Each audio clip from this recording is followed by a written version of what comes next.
जय Jagannath friends. Odia education pro को आपण समस्त को स्वागत। आज आम वर्षा ऋतु विषय रे रचना टी जानिबा। तो चलंतु वीडियो को स्टार्ट करिनेबा। वर्षा ऋतु उपक्रम। भारत एक ऋतु प्रधान देश। एठारे 6टी ऋतु देखिबाकू मिले। ग्रीष्म, वर्षा, शरत, हेमंत, शीत और बसंत। सेथि मध्यरु वर्षा ऋतु प्रकृति को नुआ जीवन दे थाए। ग्रीष्मर प्रचंड ताप परे वर्षा आसिले समस्ते आनंदित हुअंती। आकाशरे कला मेघ घोटी आसे, बिजुली चमके, घड़घड़ी शब्द हुए एवं मूषल धारारे वर्षा हुए।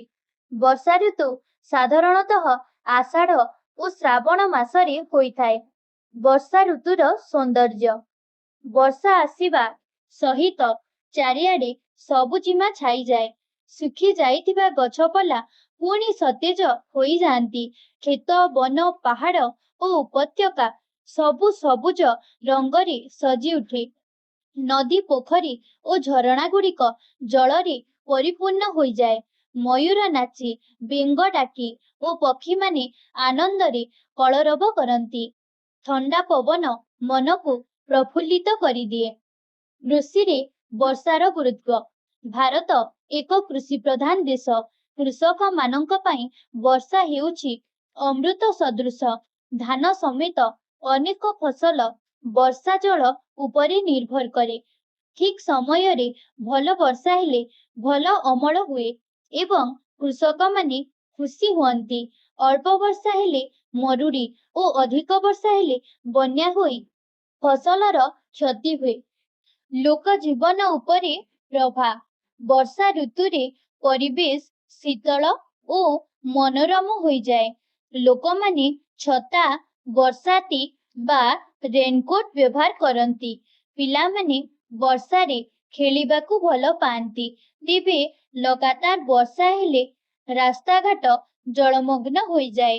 यातायात रे असुविधा हुए एवं विद्यालय और कार्यालय को जीवारे समस्या सृष्टि हुए। वर्षा ऋतुर अपकारिता। वर्षा ऋतुर अनेक उपकार थिले मध्य किछि अपकार मध्य रहिछि।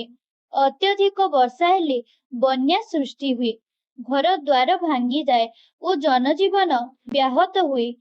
पानी जमी रहिले मशा बढ़ी थाए एवं मलेरिया, डेंगू, झाड़ा बांति परी रोग व्यापी थाए। तेणु एही समय रे स्वच्छता और स्वास्थ्य प्रति विशेष जत्न नेबा आवश्यक। वर्षा ऋतु रे पालित पर्वपर्वाणी। वर्षा ऋतु रे अनेक पर्व पर्वाणी पालन करा जाए। ओडिशा रे प्रसिद्ध रथयात्रा, बाहुड़ा यात्रा, झुलना यात्रा इत्यादि पर्व वर्षा ऋतु रे पालन हुए। एही पर्व गुड़िक लोकंक मनरे आनंद और उत्साह भरी दिए। उपसंहार।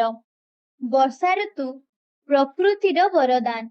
यह पृथ्वी को सबुज, सुंदर और जीवंत करिथाए। कृषि, परिवेश और जीवजगत पाई वर्षा अत्यंत आवश्यक। तेणु आमे वर्षा जलर संरक्षण करिबा, परिवेश को सबुज रखिबा एवं प्रकृतिर संतुलन बजाय रखिबा उचित।